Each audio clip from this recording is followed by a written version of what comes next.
So we are here with PJ Superior, awesome artist, amazing woman, part of the new Prof fam, and she is going to be talking to us about her controversial art that's stirring up Melrose. Hi, I'm PJ Superior. I'm an esoteric feminist artist based out of LA, originally from the Appalachian Hills, and I am pleased to have had my Divine Portals show of all vaginal art hang at New Profanity for the past month. Thank you so much for having me. I am not gonna lie, I have loved having the vaginas around all month. So my first question is, why vaginal art? Why does it inspire you? Why did you pick it to focus on for your collection? Why? Well, I believe that a lot of art has been really dominated by the phallus, whether that's actual representations of the male body. Even Michelangelo was using male bodies to depict feminine figures in his artwork. I just wanted to really feminize art a little bit, and I wanted to show the variation and the beauty that is in labias everywhere, labias that belong to women, that belong to men, and even the sacred phallic form that some women have too. That's even been included in my show. So I just wanted to represent the beauty and the variety that is out there, and I just wanted to be really blatant about it. I was done with beating around the bush, and so I started doing actual portraits of actual people.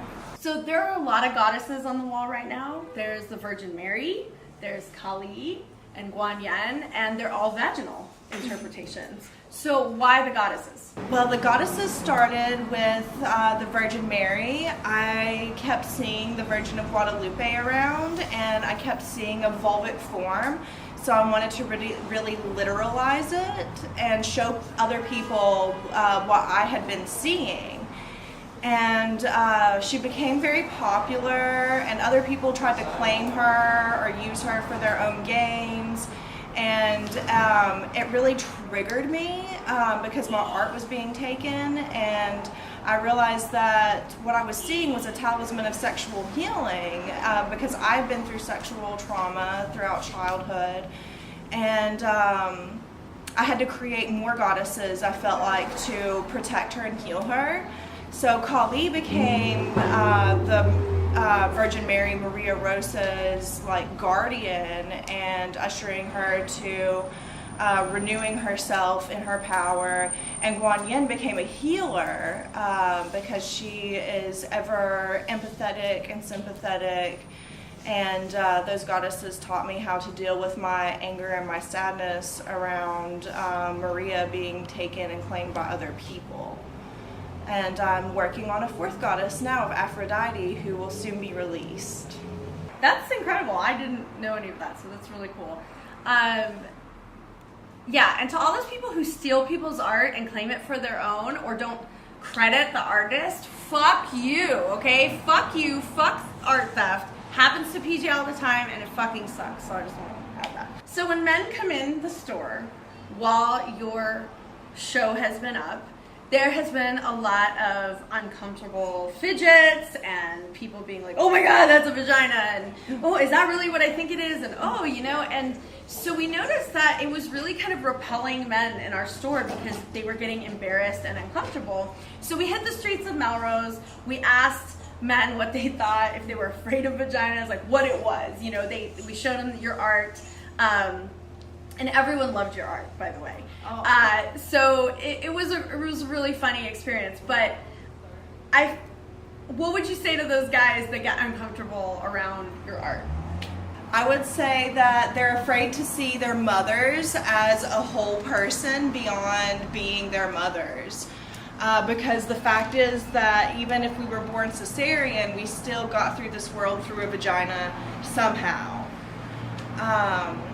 So when they're embarrassed by it or frightened of them, I think it's has to do with some uncomfortable feelings with their mother. Even if their relationship is really positive with their mothers, there's still this fear of seeing them as a whole person that existed beyond giving birth to us. So that's my deep-seated suspicion, and I wouldn't be afraid to maybe bring it up. Very kindly, though. I don't want to be like, you got mama issues. It's not that. It's not that. Let's talk about the menstrual blood. The menstrual blood is a big, I'm just going to say a big hit with not only women, but men. It's just something that's a little bit shocking, I think, to everyone. Because it's so taboo. It's so like shamed in our society to bleed, even though we all bleed. So why don't you just talk a little bit, because there is glitter on some of them, there's danglies on some of them is actually created in your blood. So just talk a little bit about the menstrual blood. I have menstrual blood depicted in glitter and in beads, as well as using my own blood, because I think that's an important aspect to having a vagina, is that they do bleed, and they're often seen as dirty during this time, but it's a time that is showcasing the power of what's beyond the vagina, and that is that womb space. And so that's the ultimate like paint of creativity right there, is menstrual blood, assuring that there's a new chance of life that can begin. So I really wanted to honor the pain and the bloodshed that all vagina havers have by creating the depictions of it and creating with it as well. What's the funniest thing you've ever seen in a vagina? Oh, that is a really good question. I saw a video where somebody had put a Godzilla toy in their vagina, and then there was like the Godzilla music set to it emerging out. It was really funny. I like that. So you've been at this a while. You've been an artist your whole life. What advice do you have to young artists coming up? I would say to young artists to not be afraid of the community that is out there, to keep connecting with other artists for support and strength.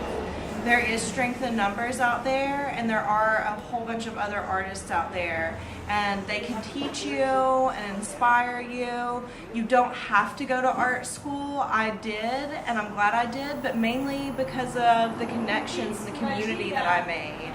As well as the academic learning. And you can pick up your academic learning elsewhere. You can take classes. You don't have to go to art school. Just be in with that creative community to support you.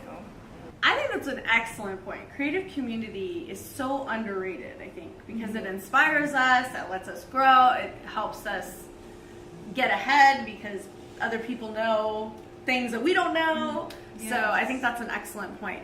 So some of my favorite pieces in all of my Divine Portals show are the Divine Portals titled pieces themselves. They are the portraits that involve golden halos in them. And maybe my favorite one is Divine Portal number 1, which is of a very dear friend of mine. We're very close, and I'm really honored that she let me paint her live. So I got to paint her in person instead of after a photograph like many of mine are done. So I really cherish the memory of creating that piece, and plus it's special because it has a little bit of red menstrual blood, and I knew that my friend who the portrait is of would really appreciate the menstrual blood, and is an activist as well. So that's why that's my favorite piece, is because of the fond memory of creating it for somebody that I love.